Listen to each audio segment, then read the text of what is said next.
Hello students, তোমাদের সকলকে স্বাগত জানিয়ে আজকের ভিডিও শুরু করছি।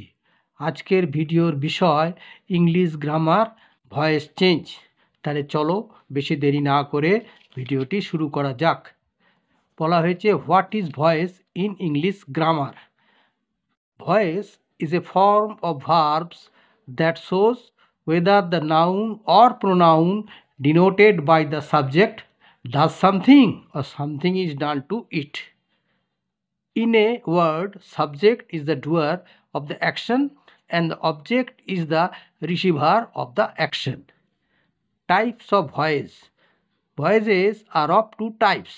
Number one, active voice, doer, when the subject is known, যখন সাবজেক্ট জানা থাকে কাজটি কে করছে সেটি হচ্ছে অ্যাক্টিভ ভয়েস। আর নাম্বার টু এ প্যাসিভ ভয়েস মানে receiver, when the subject is unknown or understood. আচ্ছা, এইবারে টাইপস অফ অবজেক্ট। একটা হচ্ছে ডিরেক্ট অবজেক্ট মানে নন লিভিং থিংস, আর একটা হচ্ছে ইনডিরেক্ট অবজেক্ট মানে লিভিং ক্রিয়েচার। হ্যাঁ, মানে এক যে মানে প্রাণসত্তা আছে এরকম, তাদের বলা ইনডিরেক্ট, যেমন মানুষ, হ্যাঁ, তারপরে অ্যানিমালস ইত্যাদি। আর ডিরেক্ট বলতে নন লিভিং থিংস বলতে জড় বস্তু। ঠিক আছে, এরপরে আসছে change of subjective pronoun and objective pronoun. Subject হিসাবে সাবজেক্টিভ প্রোনাউনের রূপগুলো কী হবে এবং যখন অবজেক্টিভ ফর্মে থাকবে তখন সেটার রূপ কী হবে এখানে দেখিয়ে দিয়েছি। আইটা হবে মি, উইটা হবে আস, ইউটা হবে ইউ, হিটা হবে হিম, সিটা হবে হার, ইটটা হবে ইট। আর প্রপার নাউন বা কমন নাউনের কোনো পরিবর্তন হয় না, তাদের নো চেঞ্জ। এবার টাইপস অফ ভার্ব, এটা হচ্ছে বিশেষ গুরুত্বপূর্ণ, কারণ সব সেন্টেন্সেরই ভয়েস চেঞ্জ হয় না।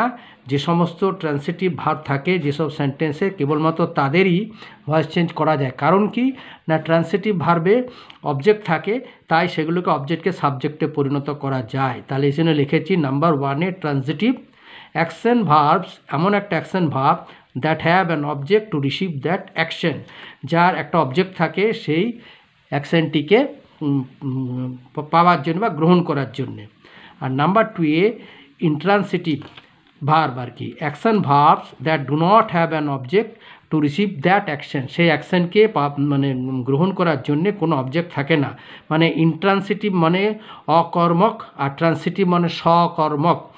কর্ম থাকলে ট্রান্সিটিভ, কর্ম না থাকলে ইন্ট্রান্সিটিভ। এইখানে নোট লাল কালিতে লিখে দিয়েছি, কিন্তু দেখো, sentences with transitive verb can be change from active voice to passive voice. Transitive verb যে সমস্ত সেন্টেন্স আছে সেগুলোকে অ্যাক্টিভ থেকে প্যাসিভে করা যায়। Intransitive verb cannot be change into passive except some rules, কতগুলি ব্যতিক্রম ছাড়া ইন্ট্রান্সিটিভ ভার্বকে ভয়েস চেঞ্জ করা যায় না, কিন্তু তার ব্যতিক্রম আছে। এখানে আমি তোমাদের টেন্স অনুযায়ী যে ভয়েসের প্যাসিভ ভয়েস এবং অ্যাক্টিভ ভয়েসের যে রূপান্তর হবে সেটার এখানে স্ট্রাকচারটা দিয়ে দিয়েছি। যেমন প্রেজেন্ট টেন্সে অ্যাক্টিভ ভয়েসের ভার্ব কী আকারে থাকবে, V1 অর V5, ঠিক আছে। তারপর এটা প্যাসিভ ভয়েস হবে ইজ অথবা অ্যাম অথবা আর অথবা V3। এরকম এই স্ট্রাকচারটা তোমরা ভালো করে দেখে নিও, ঠিক আছে। এটা আমি স্ক্রিনশটটা নিয়ে সুন্দরভাবে বুঝিয়ে দিয়েছি। অ্যাক্টিভে কী হবে, প্যাসিভে কী হবে, রূপান্তরটা দেখিয়ে দিয়েছি টেন্স অনুযায়ী, ঠিক আছে। আচ্ছা, tricks to change from active to passive. Number 1, change the object of the active into the subject of the passive. Example, active, I eat an apple. An অ্যাপেলটাকে প্যাসিভে সামনে বসানো হলো, মানে অ্যাক্টিভের অবজেক্টটা প্যাসিভে সাবজেক্ট হলো। Number 2 a appropriate form of to be verb according to tense and number of the subject of the passive.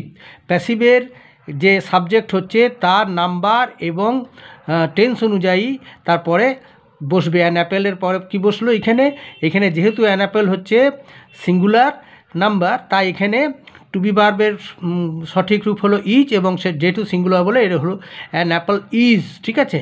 Tense অনুযায়ী ইজ, আর সংখ্যা অনুযায়ী নাম্বার অনুযায়ী ইজ, ঠিক আছে। আচ্ছা, এটা যদি প্লুরাল হতো আর হতো, ঠিক আছে। আচ্ছা, নাম্বার 3তে বলা আছে past participle form of the main verb. Main ভার্বের V3 ফর্ম, তাহলে অ্যাক্টিভে হচ্ছে আই ইট অ্যান অ্যাপল, তাহলে ইট হচ্ছে মেইন ভার্ব, তার থার্ড রূপ কী হলো, অ্যান অ্যাপল ইজ ইটেন, ঠিক আছে।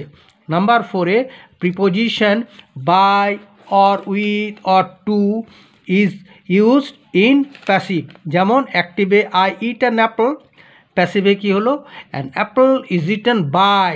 ঠিক। নাম্বার 5-এ change the subject of the active voice into the object of the passive voice.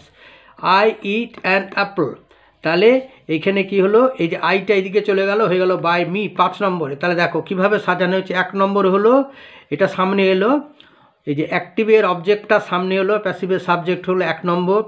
2 নম্বরে হবে টু বি ভার্ব, এই যে বললাম এই যে এই সাবজেক্ট অনুযায়ী প্যাসিভের সাবজেক্টের টেন্স এবং পার্সন অনুযায়ী টু বি ভার্ব হবে। এইখানে যেহেতু এটা প্রেজেন্ট টেন্সে আছে এবং সিঙ্গুলার, তাই এটা কি হলো, ইজ হলো।